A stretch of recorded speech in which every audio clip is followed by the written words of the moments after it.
said, "You should never bite at the bait of pleasure till you know there is no hook beneath it." Today in this first speech, I'll be going down the flow, looking at the affirmative team's case, looking at it point by point, and showing you why their inherency and their harms actually are not inherent, how they're not upholding their criterion of injustice, and also looking at several inherency issues of the affirmative team plan and how we already ban the exportation of e-waste here in America in the status quo. With that in mind, let's go down to the first inherency point they stated, that e-waste is exported. Well, there's an issue under this point specifically that the United States is actually bound by treaty and actually actively bans the exportation of e-waste to countries that can't handle it properly. In fact, the United States is a member of the OECD, or the Organization for Economic Cooperation and Development. We joined it in April of 1961, and one of the requirements under the OECD was that we're bound to dispose properly of toxic waste. As stated in this piece of evidence from actually the OECD themselves in 2008, that it strictly bans the exportation of hazardous waste to non-members of the OECD, and can only export the hazardous waste to OECD member countries, and not to allow the movement of hazardous waste to non-member countries to occur without the consent of appropriate authorities of the importing country, of any non-member countries of transit, unless the hazardous waste were directly to adequate disposal facilities in the importation country.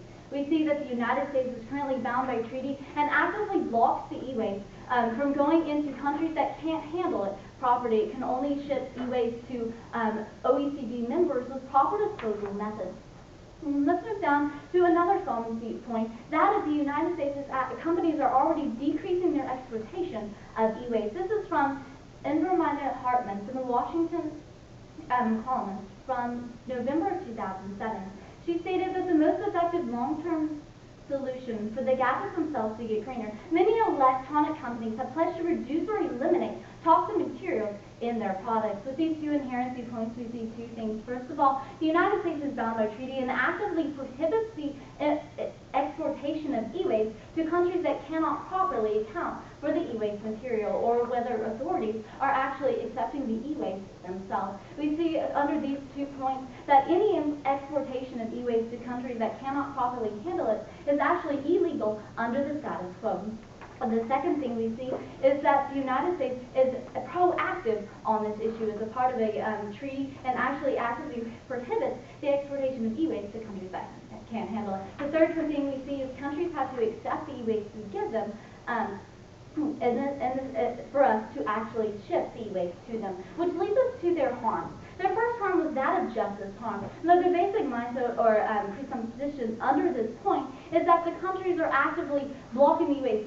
The people receiving it do not want the e-waste, or it's being forced upon them for one reason or another. That is the only way justice can possibly be an issue in this round. In other words, we looked at their definition of justice, which was fair treatment to all. In other words, justice is upheld when someone is wanting the e-waste in this specific issue, whether someone actively accepts it into their own country or into their area that they're actually working. It deals with the people themselves and their relation to e-waste itself. The only evidence they presented under this was, we're protecting our nation by hurting others. It's simply not what justice is about. Justice is being upheld in the status quo because for people to work with e-waste or accept e-waste into their country, they're actually accepting the impacts or the alterations of the e-waste itself.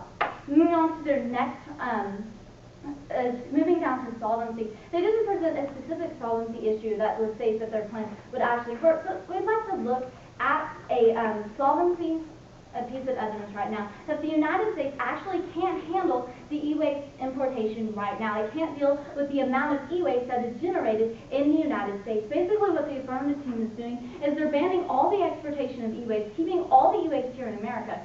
The only problem with that is we don't have the proper disposal methods, or we can't deal with the amount of e-waste we generate. This is a piece of evidence from Dan Agostato in February of 2005. They say that the U.S. computer recycling market simply isn't big enough to handle the large amount of e-waste increasingly banned from municipal landfills. It's not the case in developing countries where markets for electronic components and recyclables thrive through the large demand for labor, whereas the cost to recycle a home computer in the United States is $20 and they cost $4 in India. As for workers in these poor countries, this means the difference between making a living or remaining unemployed. We see this evidence that has actually a twofold meaning. The first solvency issue is that the United States of America cannot handle the amount of e-waste we generate. The affirmative team is making a rash decision banning all the exportation of e-waste, but not even dealing with the matter that we can't handle the e-waste itself. Moving down to another inherency point, is actually our fourth one, that is the poor countries need the e-waste to survive. It provides them jobs and is actually increasing their liberties and helping the poor countries or developing countries themselves. As the last piece of the evidence specifically stated, it can mean the difference between a living or remaining unemployed for thousands of people in developing countries where these people depend on the e-waste market to survive. It keeps them employed in their specific countries.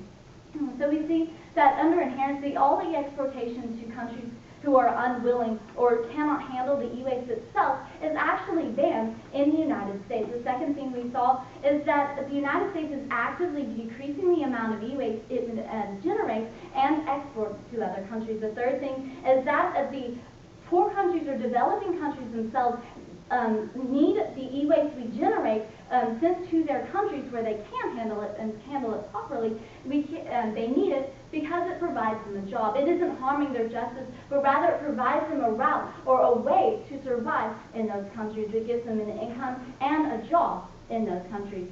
Moving down to solvency, that of the United States cannot handle the amount of e-waste we generate. The developing countries can handle the e-waste, and it provides them a necessary principle in their economy to employ their own people. Moving down to advantages, they presented one advantage, that is justice upheld. Now, this advantage relies solely on that we're actually harming the justice in other countries, that we're hurting people in other countries.